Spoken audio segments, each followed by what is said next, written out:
الحمد لله رب العالمين والصلاة والسلام على سيد الأنبياء والمرسلين وعلى آله الطيبين الطاهرين وأصحابه أجمعين. أما بعد فقد قال الله تبارك وتعالى في القرآن المجيد: أعوذ بالله من الشيطان الرجيم، بسم الله الرحمن الرحيم، وأطيعوا الله والرسول لعلكم ترحمون وسارعوا إلى مغفرة من ربكم وجنة عرضها السماوات والأرض أعدت للمتقين. آمنت بالله صدق اللہ العظیم. اللہ رب العزت کی حمد و ثنا کے بعد اور پاک پیغمبر صلی اللہ علیہ وآلہ وسلم کی بابرکت منزہ اور کریم ذات پہ ہدیہ درود و سلام پیش کرنے کے بعد نہایت واجب الاحترام معزز علماء، سامعین و حاضرین، بزرگ و دوست و عزیز بھائی،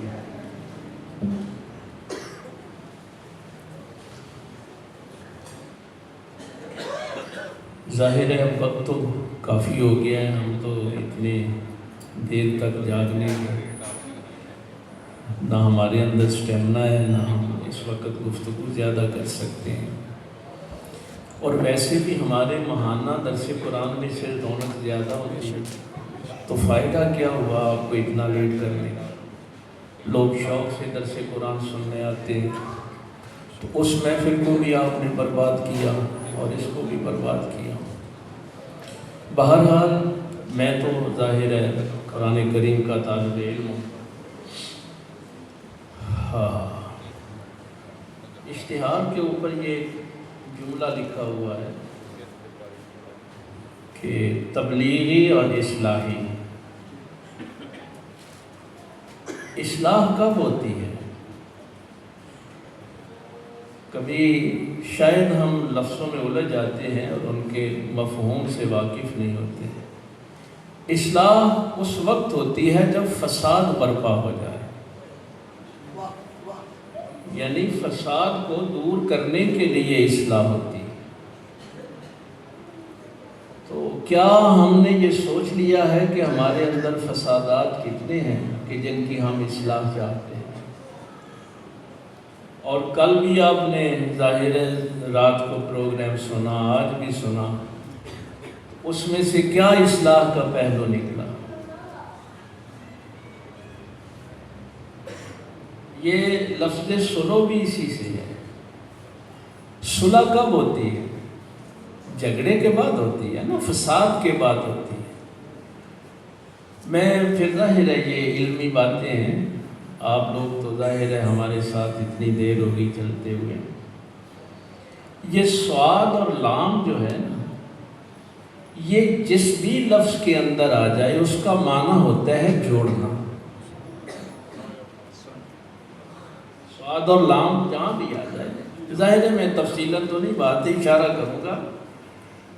مثلاً اسی مسجد کے ساتھ کوئی گھر جو جڑا ہوا ہوگا تو اس کو کہیں گے متصل.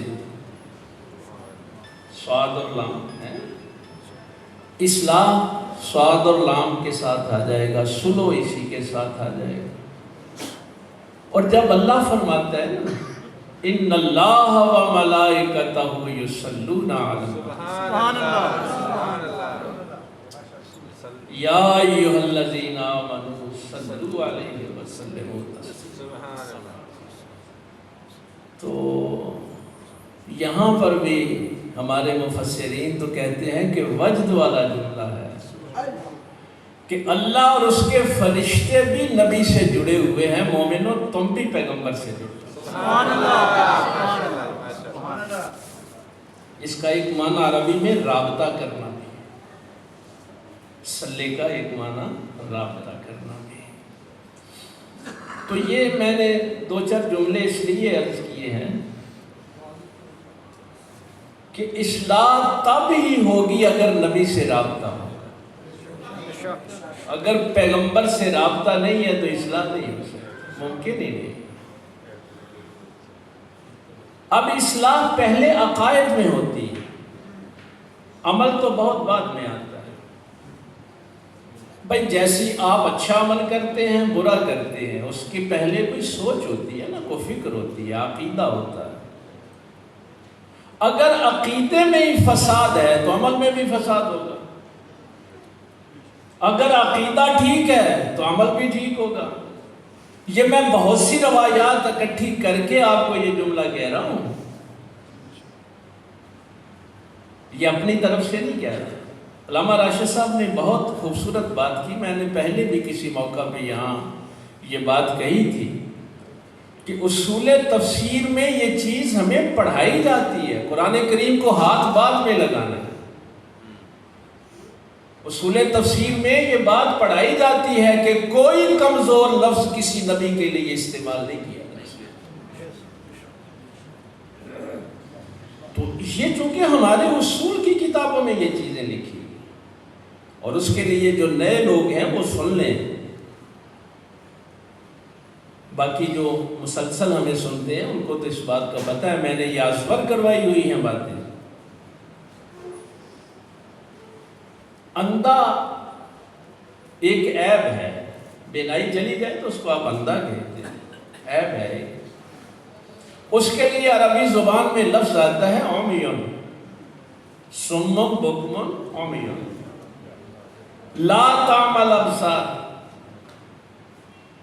کان فی ہذہ اعمی وہو فی الاخرۃ اعمی.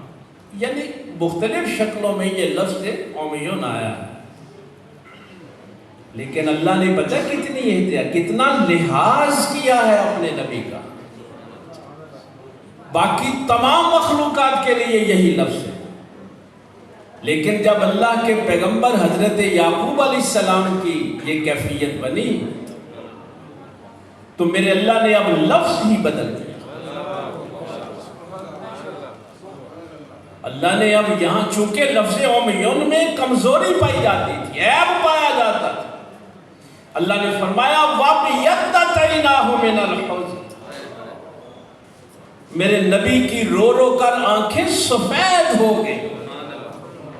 لفظ سفید میں عیب نہیں تھا، اللہ نے کیفیت بھی بیان کی اور نبی کی بے ادبی بھی نہیں ہو رہی.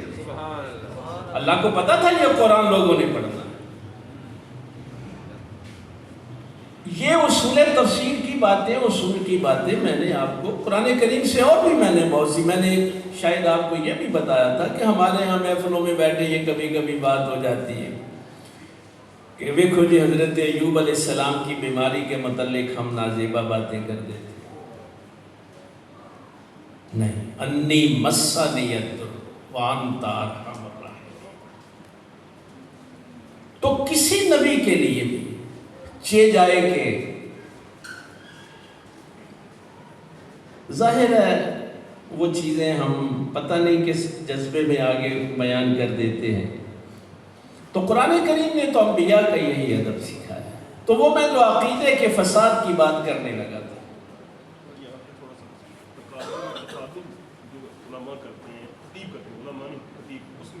لا نفرق بین احد من الرسل، نبوت اور رسالت کے معاملے میں آپ نبیوں میں تفریق نہیں کر سکتے. میں نے ایک دفعہ ایک یونیورسٹی میں میرا لیکچر تھا تو وہاں میتھ کے ظاہر ہے پروفیسر بیٹھے ہوئے تھے، تو میں نے ان سے بھی یہ کہا تھا کہ ابھی تک کوئی ایسی جیومیٹری تخلیق نہیں ہوئی انسانی ذہن کے مطابق جس میں صرف بلندیاں ہوں. انسانی ذہن ابھی تک کوئی جیومیٹری تخلیق نہیں کر سکا. آپ بلندی کو جب بھی دیکھتے ہیں پستی کے حوالے سے دیکھتے ہیں، کمپیریزن کرتے ہیں پستی اور بلندی کا. یہ واحد اللہ کا کلام ہے جس نے صرف بلندیوں کا ذکر کیا. تِلْكَ الرُّسُلُ فَضَّلْنَا بَعْضَهُمْ عَلَىٰ بَعْضٍ. سبحان اللہ، سبحان اللہ.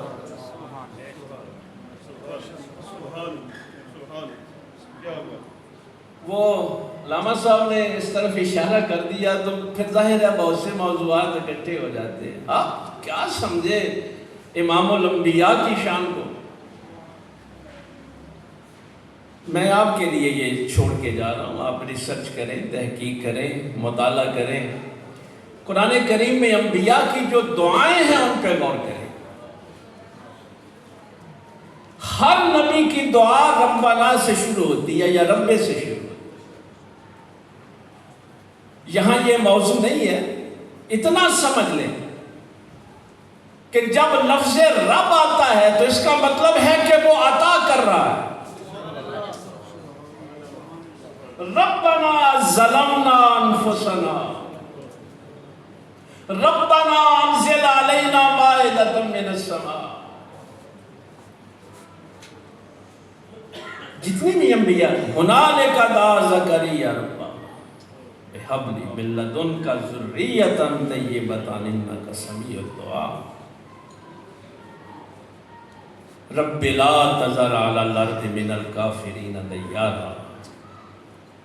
یہ میں آپ کو موضوع دے کے جا رہا ہوں، اسائنمنٹ دے کے جا رہا ہوں، اس پہ آپ نے غور کرنی ہے. عیسیٰ علیہ السلام میرے رب مائدہ نازل فرما، دسترخوان نازل فرما. آدم علیہ السلام کی دعا بھی آپ نے سن لی، رب انی ظلمت نفسی والی بھی سن لی. زکریا علیہ السلام کی مولا بیٹا صالح عطا فرما. تمہارے پیغمبر نے پتہ کیا مانگا تھا؟ رب زدنی علما. سبحان اللہ سبحان اللہ. یہ کہاں جملہ میں نہیں کہہ رہی. سبحان اللہ سبحان اللہ سبحان اللہ. پوری اسائنمنٹ آپ کو دے رہا ہوں. سبحان اللہ.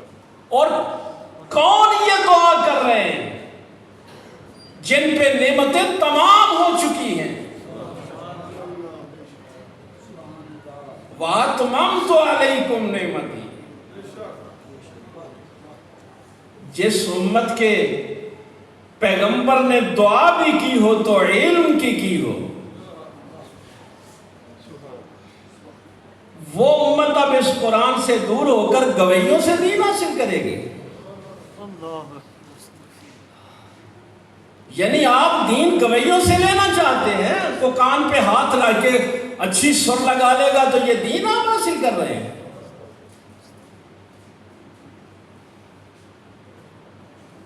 یہ اس پہ کبھی غور کریں، مجھے یاد کروانا. یہ انبیاء کی دعاؤں کے متعلق ایک پورا تھیسز ہے، اور یہ دعا سب پہ بھاری ہے کہ نبی آخر الزمان صلی اللہ علیہ وسلم کی چونکہ ختم نبوت قیامت تک اور اس کے بعد تک ہے، اور پوری دنیا کو بتایا کہ اگر اللہ سے مانگنا تو علم میں اضافے کی بات کریں. تم اللہ سے کیا مانگتے رہے؟ اب فساد کیا تھا ہمارے ذہن میں؟ عقیدے میں فساد کیا تھا؟ عقیدے میں پہلا فساد ہم نے یہ ڈال دیا ہے کہ ہم شراب پئیں، بدکاری کریں، ہم سود لیں، چوری ڈکیٹی کریں. نبی پاک صلی اللہ علیہ وسلم ہیں، شفاعت کر دیں گے، خطائیں معاف اور سارا بیڑا پار ہو گیا. یہ ہے عقیدے کا وہ فساد جس نے اس قوم کا بیڑا غرق کیا. سود لینے والے کے لیے نبی پاک کی جنگ ہے، شفاعت نہیں ہے. فَاذَنُوا بِحَرْبٍ مِّنَ اللَّهِ وَرَسُولِهِ. 1,00,000 درہم آپ اللہ کی راہ میں صدقہ کریں رزق حلال کا. یہ ہمارے فقہاء نے بڑی تفصیلی بحث لکھی ہے جو میں سمیٹ کے ایک جملے میں عرض کرنا چاہتا ہوں. 1,00,000 درہم رزق حلال کا آپ اللہ کی راہ میں صدقہ کریں. اس 1,00,000 درہم سے بہتر ہے کوئی ایک حرام کا درہم مل رہا ہو اور بندہ انکار کر دے اللہ کی خاطر. سبحان اللہ سبحان اللہ.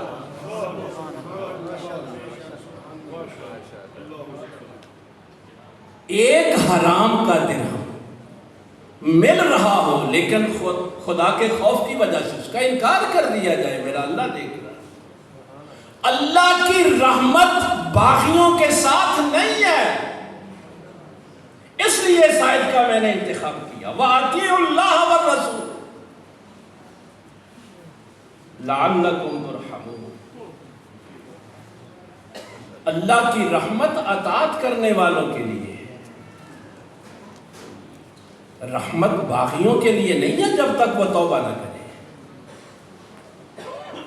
تو ہمیں چونکہ اس عقیدے میں یہ چیز بتا دی گئی ہے کہ تم جیسی جی چاہے بدماشی کی زندگی گزارو، بس ٹھیک ہے، اس عقیدے نے بیڑا غرق کیا، ہمیں یہ بتایا ہی نہیں گیا۔ اگر یہی سب کچھ تھا تو پیغمبر کو 82 جنگیں لڑنے کی کیا ضرورت تھی؟ 10 سالہ مدنی زندگی میں 82 جنگیں، 27 یا 28 غزوات، اتنی مصیبتیں، اتنی تکالیف برداشت کرنے کی کیا ضرورت تھی؟ اگر باغیوں کے لیے نبی پاک صلی اللہ علیہ وسلم اس دنیا میں آئے ہیں تو یہ عقیدے کے فساد نے بیڑا غرق کیا۔ کل میں نے خطبہ جمعہ میں بھی یہ 1-2 جملے عرض کیے تھے، النبی اولیٰ بالمومنین من انفسہم۔ تہذیب الناس میں قاسم نانوتنی میں بھی یہ اولیٰ بمعنی اقرب لکھا ہے۔ آپ یہ علماء سے سنتے رہتے ہیں کہ نبی مومنوں کی جانوں سے بھی زیادہ قریب ہے۔ کیا قریب ہے؟ بیٹھے ہوئے اندر آ کے حلول کر گئے۔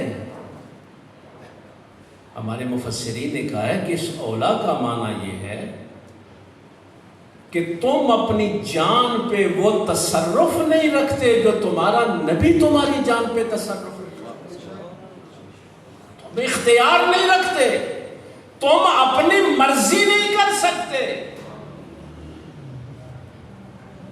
اطیعوا اللہ و اطیعوا الرسول، یہ جو میں نے جملہ قرآن کریم سے لیا ہے، یہ لیا اسی لیے ہے۔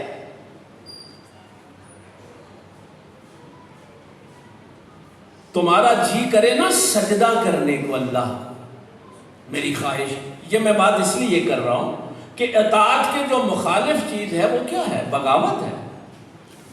یا کوئی اللہ رسول کی اطاعت کرے گا یا اللہ رسول کی بغاوت کرے گا۔ بغاوت قرآن کہتا ہے کہ کب ہوتی ہے؟ جب اللہ کے مقابلے میں کوئی انسان اپنی خواہش کو ترجیح دیتا ہے۔ افرأیت من اتخذ الہہ ہوا،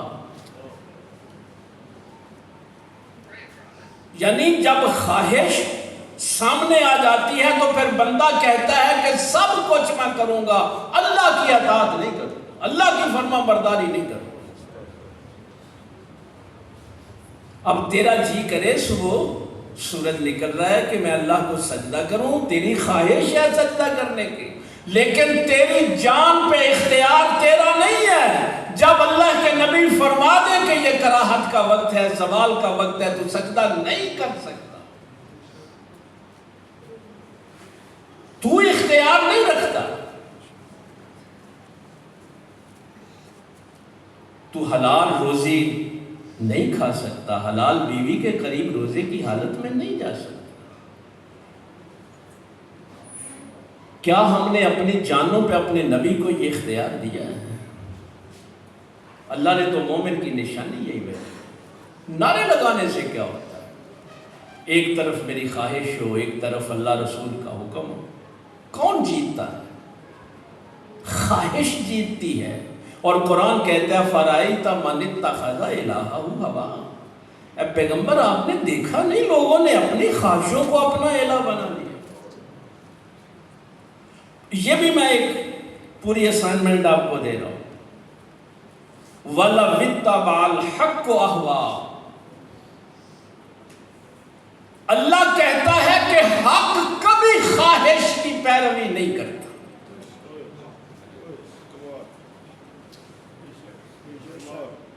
جہاں حق ہوگا نا وہاں خواہش کی پیروی نہیں ہوگی۔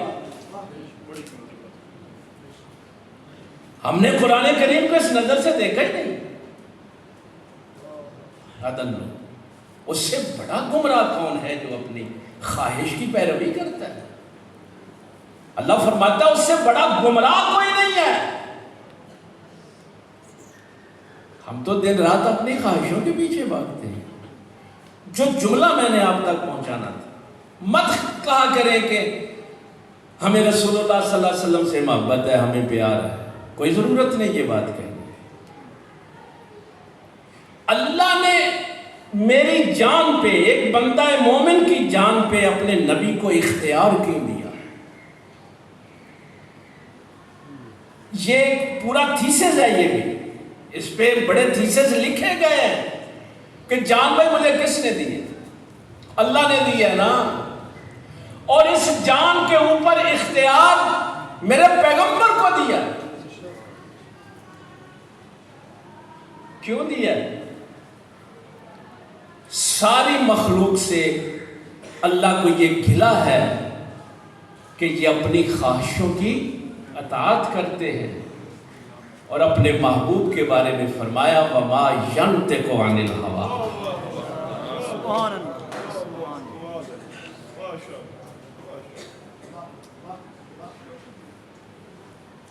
اطاعت تو بڑی دور کی بات ہے، جس نبی کو میں نے تیری جان کا مالک بنایا ہے وہ تو خواہش کے مطابق بولتا بھی نہیں ہے۔ سبحان اللہ، سبحان اللہ۔ وَسَارِعُوا إِلَىٰ مَغْفِرَةٍ مِّن رَبِّكُمْ، اور یہ عقیدہ اپنا درست کر لیں۔ شرابیوں کے خلاف جنگ ہے پیغمبر کی، سود خوروں کے خلاف جنگ ہے پیغمبر کی، رشوت خوروں کے خلاف جنگ ہے پیغمبر کی، کسی کا حق مارنے والوں کے خلاف جنگ ہے جب تک وہ توبہ نہیں کرتا، استغفار نہیں کرتا، واپس نہیں پلٹ آتا۔ اور ارشاد ہوا سارعوا الی مغفرۃ من ربکم وجنۃ عرضها السماوات والارض اعدت للمتقین، دوڑ لگا دو، جلدی کرو۔ سارعوا سرعت سے ہے، یہ لفظ تو آپ نے سنا ہوا ہے، تیزی کرنی ہے تو مغفرت کے لیے کرو، اپنی بخشش کے لیے دوڑ لگاؤ۔ رحمت اور مغفرت میں پتہ فرق کیا ہے؟ یہ ایک ایک جملہ ایک ایک گھنٹے کی تقریر ہے کم از کم۔ وہ جنت دے تو رحمت ہے، جہنم سے بچائے تو مغفرت ہے۔ سبحان اللہ، سبحان اللہ۔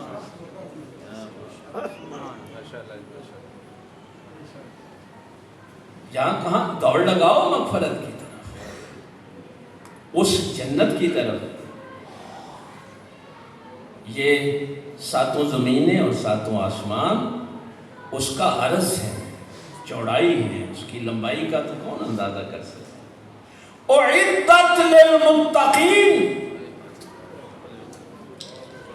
وہ جنت باغیوں کے لیے تیار نہیں ہوئی، متقین کے لیے تیار ہوئی۔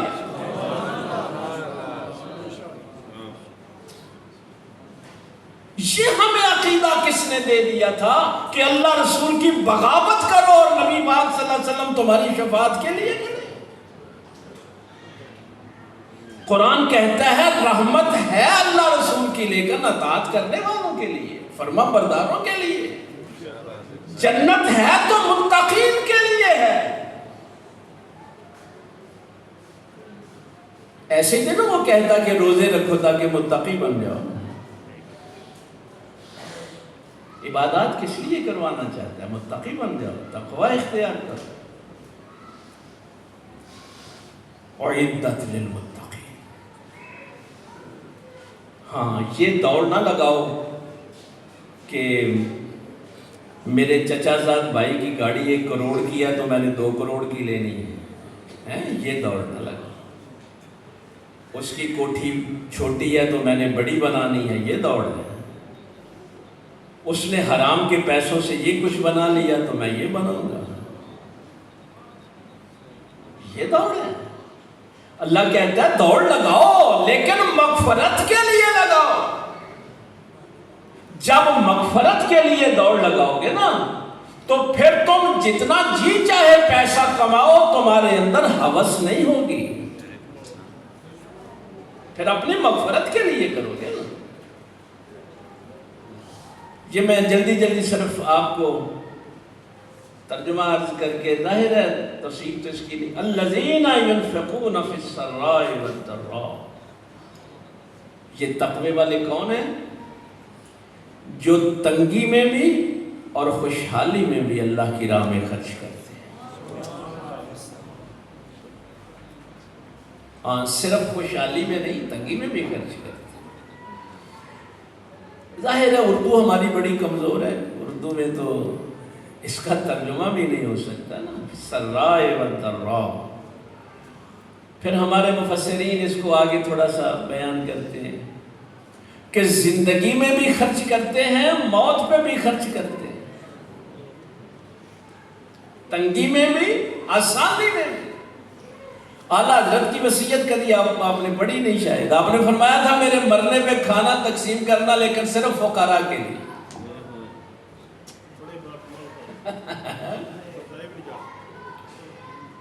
فرمایا جب میں اس دنیا سے چلا جاؤں تو کھانا کھلانا۔ فی السراء والضراء، چونکہ اعلیٰ حضرت تو جانتے تھے نا کہ اس کا کیا معنی ہے، صرف زندگی میں نہیں، بندہ مومن موت کے وقت بھی اس کی راہ میں خرچ کرتا ہے، اپنوں کے لیے بھی اور دشمنوں کے لیے بھی۔ یہ فی السراء والضراء کی ساری تفسیریں یہ جو ہے موجود ہیں۔ اپنے دوستوں کے لیے خرچ کرنا آسان ہوتا ہے، دشمنوں کے لیے کرنا بڑا مشکل ہوتا ہے۔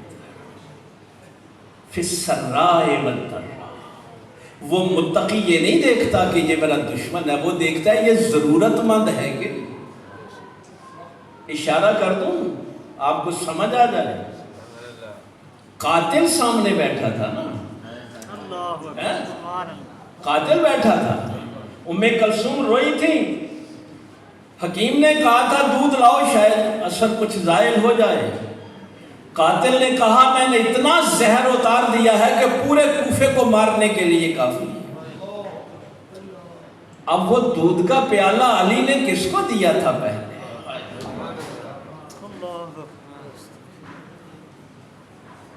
فرمایا میرے قاتل کو پہلے۔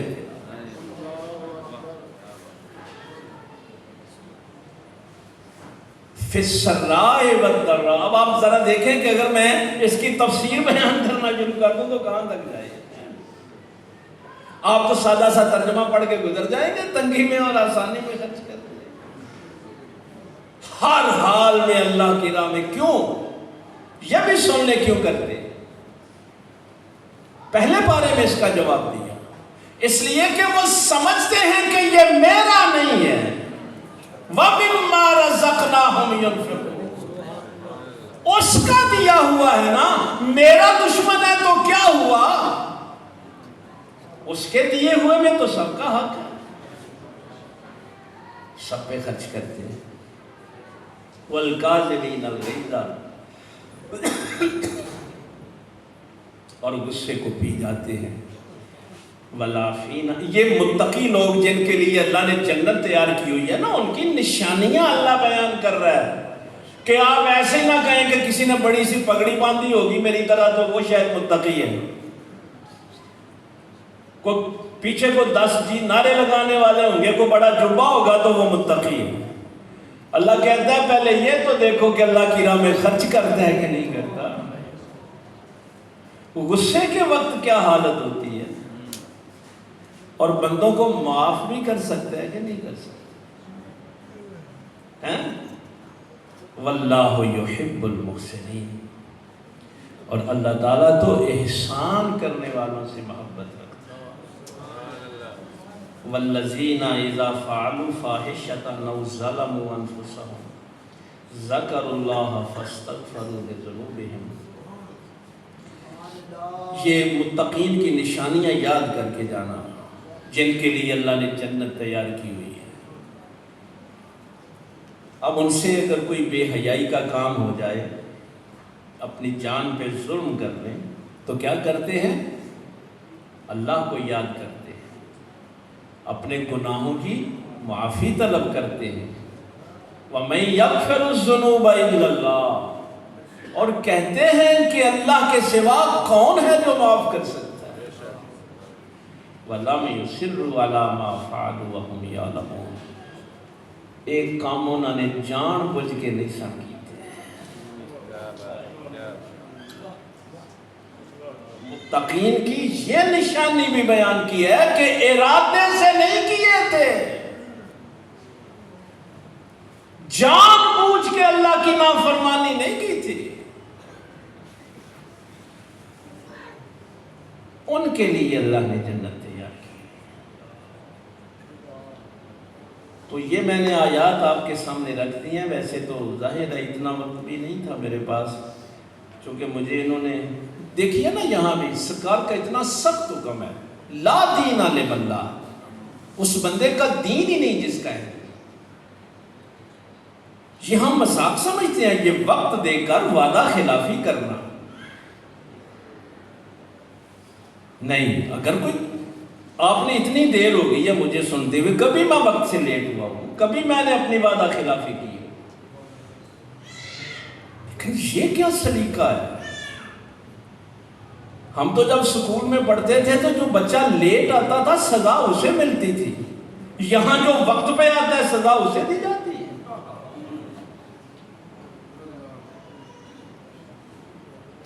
میں نے وہ جنازے میں بھی اس نے عرض کیا تھا کہ ہمیں جنازوں کا ثواب کیوں نہیں ملتا.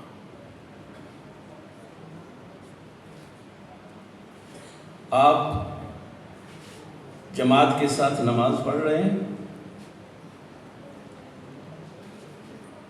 اب قدوری میں بھی ہدایہ میں بھی وہ اسی حدیث کے تحت وہ لکھا گیا ہے، من وجد الرکوع وجد رکعہ، جس کو رکوع مل گیا اس کو رکعت مل گئی. امام صاحب رکوع میں ہیں، پیچھے سے ایک بندے کے چلنے کی آواز آئی، امام صاحب کے کانوں میں آواز پڑتی ہے، وہ سبحان ربی العظیم وبحمدہ، اللہ کی تسبیح اور حمد کو زیادہ دہراتے ہیں تاکہ یہ بندہ بھی رکوع میں مل جائے اور اس کو رکعت مل جائے. حکم پتہ کیا ہے؟ وہ نماز اللہ کی بارگاہ میں قبول نہیں ہوگی، فاسد ہو جائے گی، اس لیے کہ اب وہ رکوع اللہ کے لیے نہیں رہا، بندے کے لیے ہوگا. بندگی اللہ کی ہے. وقت آپ نے دیا ہے تو صرف جنازے پہ جو ولی ہے اس کا انتظار کیا جا سکتا ہے. جب تو یاد ہے نا جو پیچھے اور دو چار بندے رہتے ہیں، اب وہ نماز اللہ کے لیے نہیں رہی، بندوں کے لیے ہو گئی. اس لیے تمہارے جنازوں میں بھی آنسو نہیں نکلتے، جنازوں میں جا کے بھی دل نرم نہیں ہوتے. تو یہ قرآن کریم فرقان حمید، میں آپ کو پتہ رمضان المبارک سے پہلے جو درس دے کے گیا تھا، پتہ نہیں آپ نے اس سے استفادہ کیا یا نہیں کیا، کہ اس کتاب پر ایمان وہی رکھتے ہیں یتلونہ حق تلاوت، جو اس کی تلاوت کرتے ہیں پھر تلاوت کا حق ادا کرتے ہیں. اولئک یؤمنون بہ، وہ اس کتاب پر ایمان رکھتے ہیں. اور اس کے ظاہر ہے وہ تو تفصیلی درس تھا، گھنٹے ڈیڑھ گھنٹے کا. اس کے آخر میں نے ایک جملہ آپ سے عرض کیا تھا کہ سرکار امام جعفر صادق رضی اللہ تعالیٰ عنہ نے سرکار امام اعظم ابو حنیفہ کو جب یہ اس آیت کا درس دیا تھا، حشام بن عبد الملک کے دور میں جب امام اعظم ابو حنیفہ مدینہ شریف چلے گئے تھے، بنو امیہ کے ظلم و ستم سے تنگ آ کر آپ نے فرمایا تھا ما ہوا بندہ، اللہ کی قسم اس نے اس کتاب کی تلاوت نہیں کی، حفظ و آیات، جس نے اس کی آیتوں کو تو حفظ کیا اور اس کی حدوں کو پامال کر دیا. اس نے قرآن پڑھا ہی نہیں، اس نے تلاوت کی نہیں. اس لیے نہیں قرآن آیا تھا. اور علامہ اقبال نے وہ جو بات کہی تھی کہ وہ معزز تھے زمانے میں مسلمان ہو کر اور تم خوار ہوئے تارک قرآن ہو کر۔ آج سنا ہے نا ٹرمپ کا بیان، وہ ایک تقریر میں تقریر کرتے اس نے کیا کہا تھا کہ سعودی عرب کا بادشاہ میرے تلوے چاٹتا ہے، میری خوشامد کرتا ہے، کیونکہ ان کے پاس اس کے علاوہ چارہ نہیں ہے۔ وہ ایک سجدہ جسے تو گراں سمجھتا تھا، اللہ کو چھوڑ کر ان کی طرف توجہ کی کہ یہ بچائیں گے، یہ حفاظت کریں گے۔ اب سارے عرب ممالک رو رہے ہیں کہ ہمارے موقع آیا ہے تو چھوڑ کے چلیں گے۔ بھروسہ کرنا ہے تو صرف اللہ کی ذات پہ کریں، اس کے پیغمبر پہ کریں۔